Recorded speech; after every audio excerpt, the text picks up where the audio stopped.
Welcome to the Salmon Runs YouTube. Enjoy the video. Start by assessing your bed locking needs and the surrounding furniture space. Measure frame thickness and gap using inches or millimeters before shopping.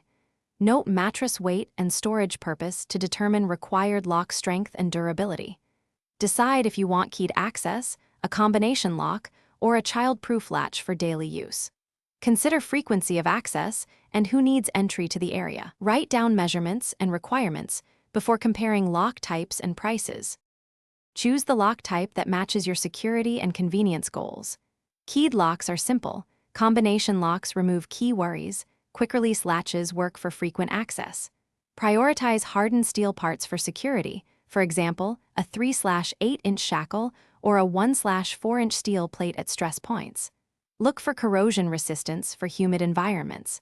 Expect to pay between $5 and $0 for a durable, reliable lock suitable for most bed frames and storage applications. Install the lock using hardware that matches your frame material and thickness. Use bolts and anchors rated for the load, and ensure shackle clearance prevents mattress interference. Tighten fasteners to secure alignment, but avoid over-torquing steel threads. Test the lock operation 5 times in both directions to confirm smooth engagement and release. Maintain the lock by lubricating moving parts annually and checking bolts every 3 months for loosening or corrosion. Replace worn parts promptly to preserve safety. Thanks for watching. Consider subscribing if we helped you.